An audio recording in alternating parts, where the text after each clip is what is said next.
also later found the ozone hole. So in the 1980s, ozone depletion, at least in Antarctic, was proven, was discovered.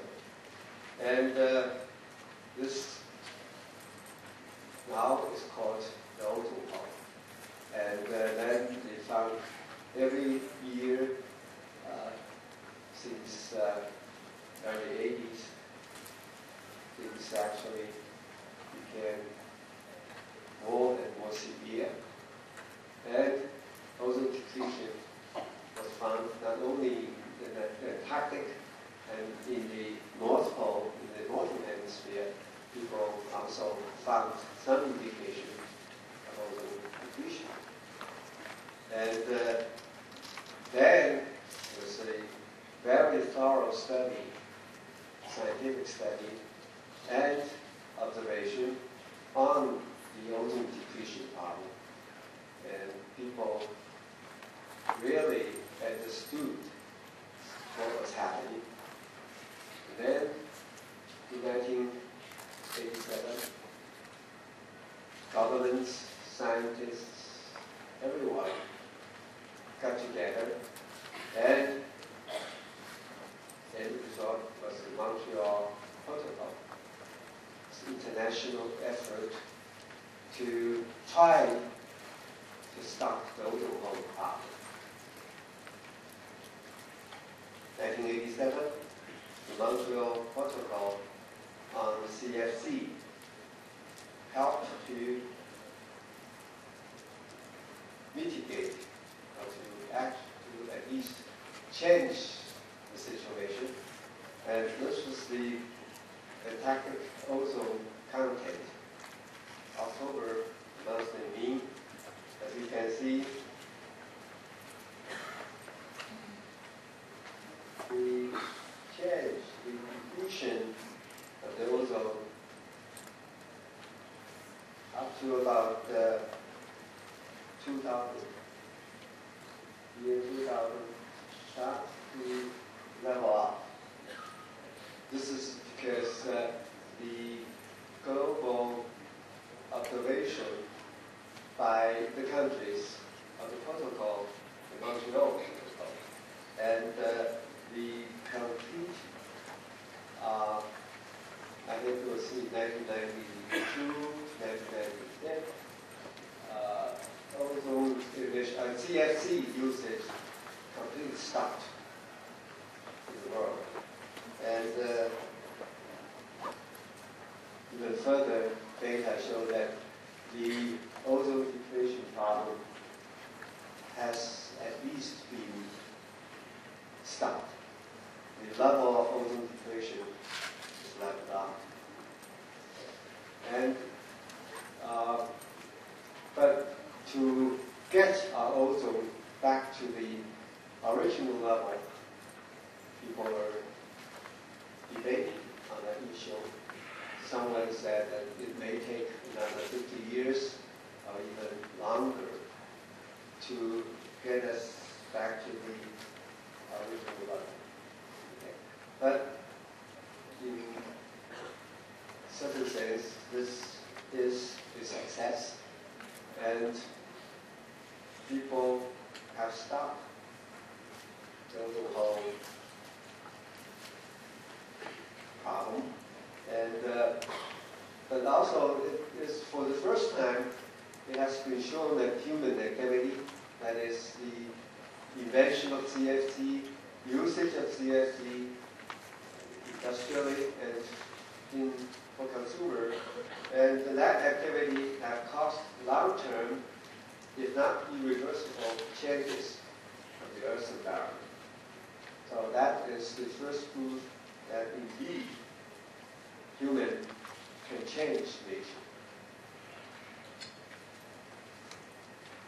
And Professor Melina Rowland won the Nobel Prize in Chemistry in 1996.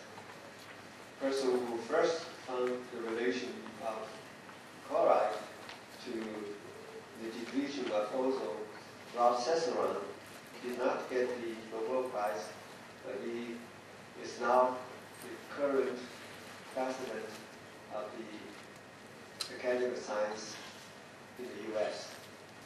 or system. Okay. So that's the first example I want to share with you. What I define as global change.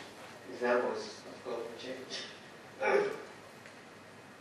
The second example is climate change. Climate change is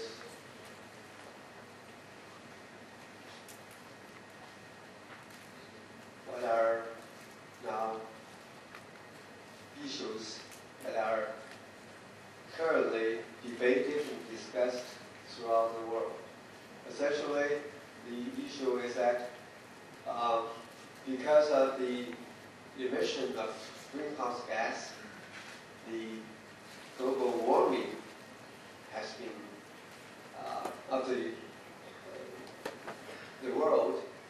The rate of global warming has been increasing, and without any concerted efforts of the international community, things may get even worse or even out of hand. So that essentially is one of the most crucial issues facing the world today, the global warming issue. And there are evidences, as we all know, that's the global, the mean temperature change starting from the 19th century. And as we can see, we are indeed facing warming, and the issue is that the trend of the warming, actually, the rate of the warming seems to be increasing. There are debates whether indeed this means a trend or it's just a temporary phenomena. But in any case, we see the change of the temperature. And other evidences is the so-called ice core data, which shows the relation between greenhouse gas and the temperature change in the past many years or so. This is essentially from Antarctic Vostok ice core data. And what it shows is the temperature change, about 9 to 10 degree swing from minimum to maximum, and also the content, in the atmosphere, the CO2 count change for the past century, many years or so.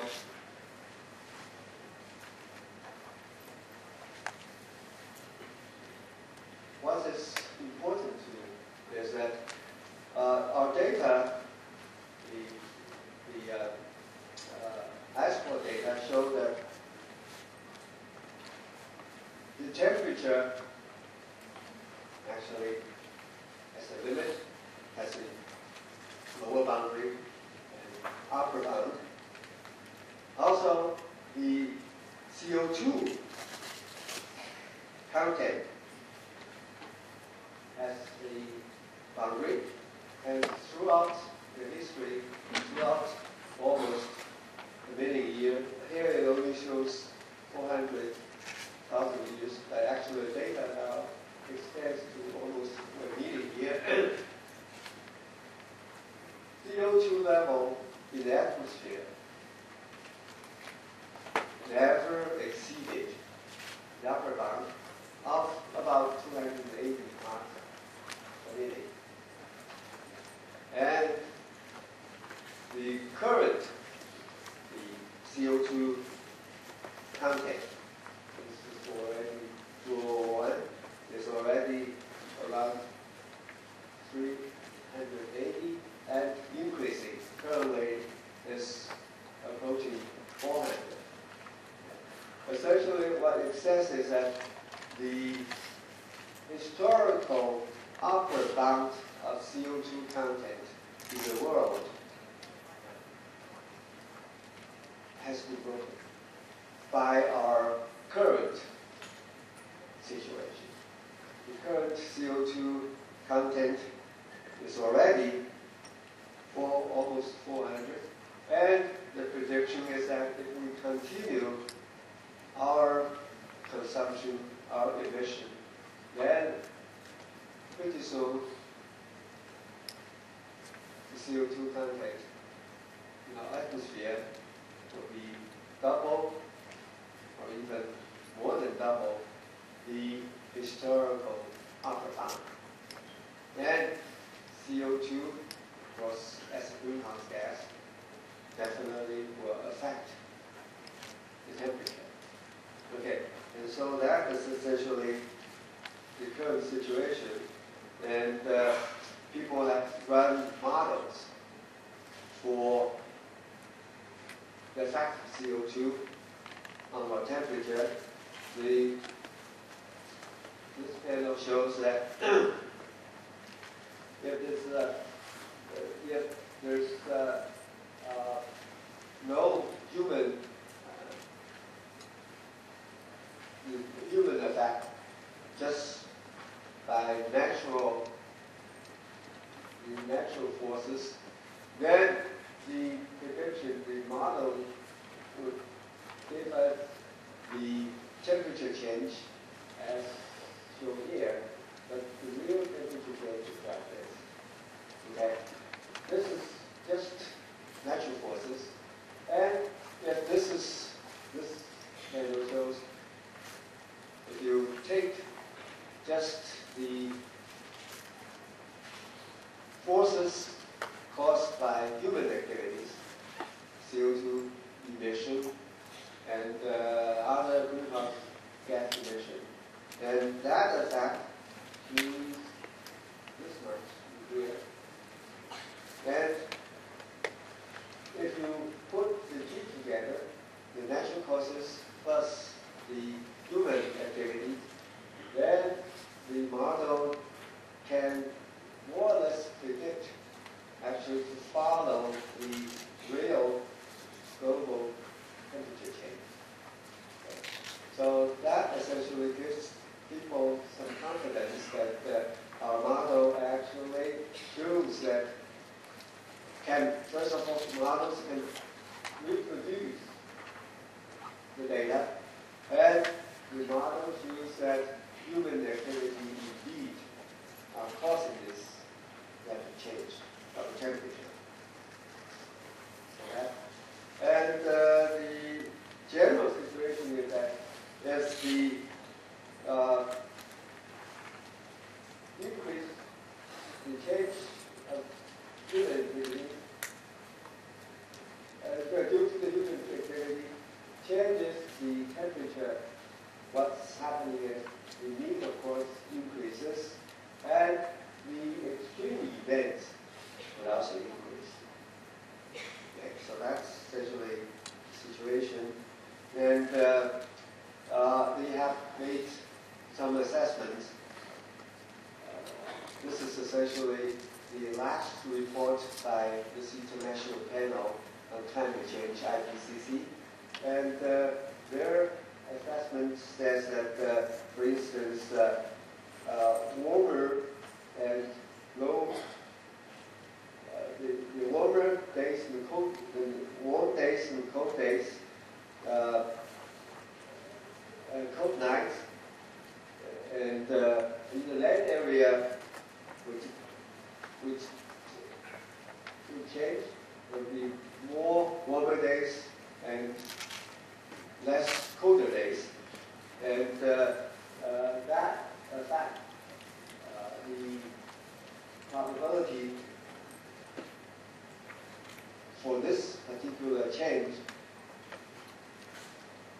due to human activities, as we assess that, is very high. Okay, and also, for instance,